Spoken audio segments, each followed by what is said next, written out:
From the dawn of time, people have always wanted power. We see it, hear about it. Our artists sing songs about it. But the thing is, very few people know how to get or has what it takes to get power, much less maintain it. Some use money, politics, influence, and a lot of things. Back in the late 90s, there was a book named 48 Laws of Power. This book was so influential and insightful, it was banned in prisons and even in some countries. This book is nothing complex. It articulates 48 laws to attain and maintain power. And would you believe that these laws are used knowingly and unknowingly around us every day, even in music? Whether they talk about the gangster life or love, most dance hall songs echo the sentiments of how to get, maintain, or take power.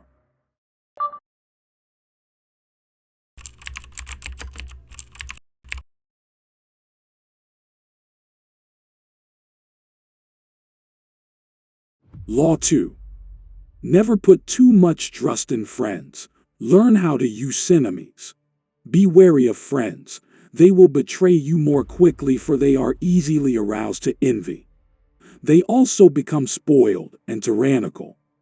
But hire a former enemy and he will be more loyal than a friend because he has more to prove. Friendships are nothing new to dancehall music. Some do it for the combined benefit, and some people are genuinely fond of each other. Since the early 2000s, Jamaican music has dismissed the idea of friends and friendship. Artists of old and artists of new all echo the same message. Do not trust your friends, and in some cases reject friendships altogether. It would seem as if dancehall and even Jamaican society understand this law very well. It's the total opposite. Artists and people alike still get angry or depressed when friendships fail and they get betrayed. Examples of this law being broken include Popcaan and Quada, and the MVP Collective. In the case of Popcaan and Quada, Quada looked up to Popcaan as his mentor and even a god. This level of reverence is unhealthy in the dancehall industry, especially when it is placed in someone who observes this law to a T. Popcaan is one of the few artists that has observed many of the laws of power throughout his career. When it comes on to friends, Popcaan was one of the first artists to push the idea that friends can't be trusted, often disconnecting from close friends publicly.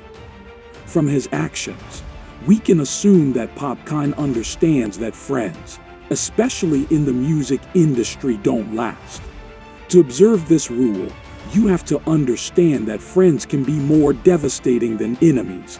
You never see them coming. The most recent transgressor of this law is Silk Boss.